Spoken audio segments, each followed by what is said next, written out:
इस चर्चा में आपका स्वागत है। आज हम बात कर रहे हैं पाइथन में एरर हैंडलिंग की। हमारे पास टेक्नोटॉनिक्स का एक लेख है और हम देखेंगे कि अपने कोड को मजबूत और भरोसेमंद कैसे बनाया जाए। बिल्कुल। और ये इतना जरूरी क्यों है? मतलब गलतियां तो कोड में होंगी ही, है ना? हाँ, बिल्कुल। कभी गलत इनपुट आ गया या कोई फाइल नहीं मिली। सही। और अगर हैंडलिंग ठीक ना हो तो प्रोग्राम बस बंद, यूजर परेशान और हमें बग ढूंढने में दिक्कत। एग्जैक्टली। तो आज देखते हैं इसे सलीके से कैसे संभालें। तो लेख की पहली और शायद सबसे बुनियादी सलाह है, खास गलतियों को टारगेट करें। मतलब ट्राई एक्सेप्ट में सिर्फ वही एक्सेप्शन पकड़ें जिनकी उम्मीद है, जैसे फाइल नॉट फाउंड या वैल्यू एरर। क्यों बचना चाहिए जेनेरिक एक्सेप्ट से? ये बहुत बहुत अहम है। देखिए, एक जेनेरिक एक्सेप्ट क्या करता है, वो हर तरह की एरर को, मतलब हर तरह की, दबा देता है। अच्छा। इसमें वो सीरियस प्रॉब्लम भी हो सकती हैं जिनके बारे में आपने सोचा भी ना हो, मेमोरी एरर जैसी चीजें। ओ। तो होता ये है कि आपको पता ही नहीं चलता कि असली जड़ क्या है समस्या की, और फिर डीबगिंग वो तो बस एक सिरदर्द बन जाता है। समझ गई। जब आप स्पेसिफिक एरर पकड़ते हैं तो आप साफ कर देते हैं कि हाँ, मैं इस प्रॉब्लम के लिए तैयार हूं। बाकी जो अनपेक्षित है उसे सामने आने देते हैं। ओके, मतलब क्लैरिटी बढ़ जाती है और कोड प्रिडिक्टेबल रहता है। ठीक है, एरर पकड़ लिया। अब लेख कहता है फीडबैक क्लियर दें। सिर्फ एरर ओकर्ड क्यों काफी नहीं है? हाँ, ये यूजर एक्सपीरियंस वाली बात है।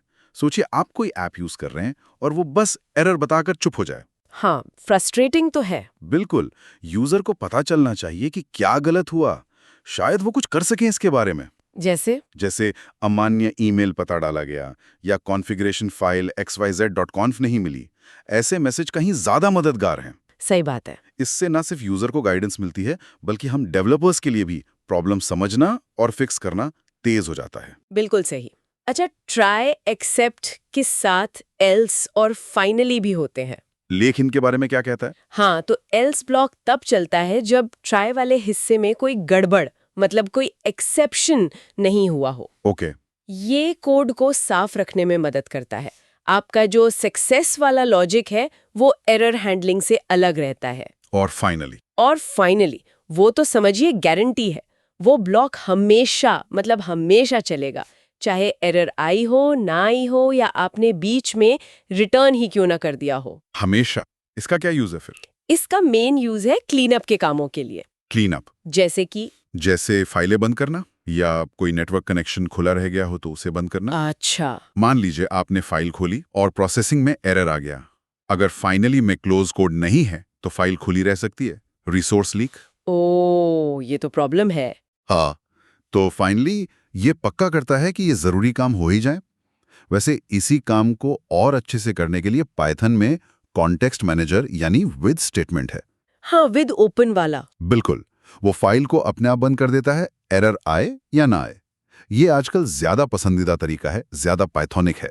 ठीक है, तो फाइनली और विद दोनों रिसोर्स मैनेजमेंट के लिए जरूरी हैं। अब लेख एक चेतावनी भी देता है, ट्राई एक्सेप्ट का ज्यादा इस्तेमाल ना करें। क्यों? क्या हर चीज को ट्राई एक्सेप्ट में डालना सेफ नहीं है? नहीं, बिल्कुल नहीं। देखिए, ट्राई एक्सेप्ट का इस्तेमाल होना चाहिए अनपेक्षित, मतलब एक्सेप्शनल स्थितियों के लिए। अच्छा। इसे नॉर्मल प्रोग्राम फ्लो कंट्रोल के लिए यूज नहीं करना चाहिए। जैसे ये चेक करने के लिए कि फाइल है या नहीं, try except file not found से बेहतर है आप os.path.exist जैसा सीधा फंक्शन यूज करें। ओके। ज्यादा ट्राई एक्सेप्ट कोड को पढ़ने में मुश्किल बना देता है और कभी-कभी परफॉर्मेंस पर भी असर डाल सकता है। ये नॉर्मल चेक से धीमा हो सकता है। ये एक अच्छा पॉइंट है। संतुलन जरूरी है। अब बात करते हैं जानबूझकर एक्सेप्शन रेज करने की, मतलब खुद से एरर फेंकना।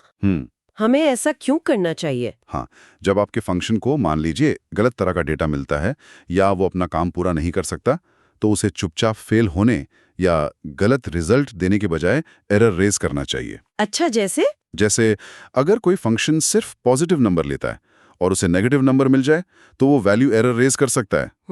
इससे जो कोड उस फंक्शन को कॉल कर रहा है उसे तुरंत पता चल जाता है कि भाई कुछ गड़बड़ है। आप पाइथन के built in exception, type error, value error वगैरह यूज कर सकते हैं या जरूरत पड़ने पर अपने कस्टम एक्सेप्शन भी बना सकते हैं। ओके। और हाँ, एरर के साथ एक डिस्क्रिप्टिव मैसेज देना डीबगिंग में बहुत मदद करता है। तो ये एक तरह से फंक्शंस के बीच क्लियर कम्युनिकेशन है। लेख में कुछ और चीजों का भी जिक्र है, जैसे एरर्स को लॉग करना। हाँ, लॉगिंग ये बहुत बहुत जरूरी है, खासकर प्रोडक्शन सिस्टम में।